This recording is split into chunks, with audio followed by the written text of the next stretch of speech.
Et si, pour transformer nos idées en véritables actions, le secret se trouvait dans les mots de deux géants de la littérature française? C'est ce qu'on va explorer. On va voir comment la sagesse de Victor Hugo et d'Antoine de Saint-Exupéry peut nous donner une clé vraiment surprenante pour enfin passer à l'action.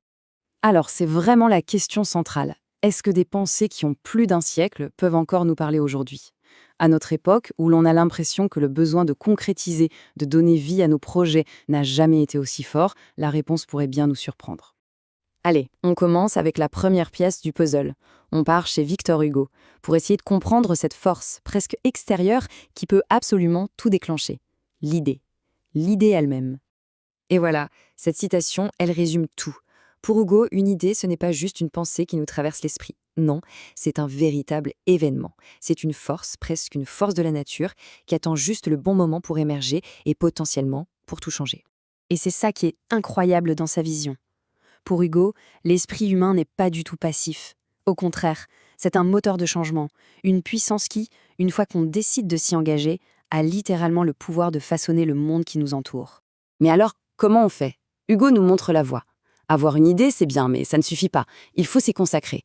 Pour lui, des choses comme l'étude, l'écriture, ce ne sont pas juste des passe-temps intellectuels. Ce sont de vrais outils, des outils de combat pour transformer une vision en quelque chose de concret. Et le message, au fond, c'est qu'il y a une forme d'urgence. Hugo nous dit « n'attendez pas ». Si une idée s'impose à vous, si elle vous frappe, c'est peut-être le signe que son heure est enfin venue et que le moment d'agir, c'est maintenant. C'est là que ça devient intéressant, parce que la vision de Hugo, aussi puissante soit-elle, elle a besoin d'autre chose pour fonctionner. Une force extérieure, c'est bien, mais il faut un moteur à l'intérieur pour la faire avancer. Et c'est là qu'intervient notre deuxième géant. On passe maintenant à la deuxième moitié de l'équation. Avec Saint-Exupéry, on change complètement de perspective. On laisse de côté la force de l'idée collective pour aller chercher ce qui nous anime de l'intérieur, le moteur de la motivation personnelle. Et cette phrase, elle change tout. D'un coup, le projecteur n'est plus sur l'idée, mais sur l'individu, sur notre propre capacité à prendre un rêve, quelque chose qui vient du plus profond de nous, et à le transformer en réalité. Pour l'auteur du Petit Prince, la motivation, elle ne vient pas de l'extérieur. Pas du tout. Elle vient d'un sentiment de responsabilité qu'on a envers soi-même, envers son rêve. Le progrès, avancer, ce n'est jamais un accident, c'est toujours une décision, un choix. Alors, comment on fabrique ce fameux moteur intérieur? D'abord, en visant quelque chose qui est plus grand que soi. Un but, un idéal qui donne un sens à tout le reste. Et c'est comme ça que chaque petite étape, même la plus banale, devient tout d'un coup une partie d'une aventure bien plus grande.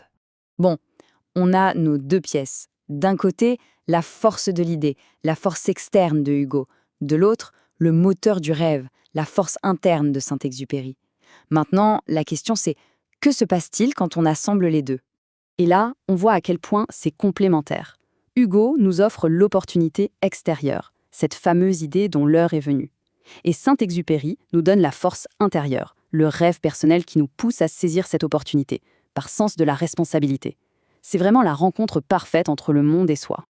Et voilà, on y est. La clé, c'est ça, la puissance maximale. Le vrai changement, ça se produit dans ce moment presque magique où notre motivation la plus profonde, notre rêve personnel, vient s'aligner parfaitement avec une opportunité dans le monde qui finalement n'attendait que ça.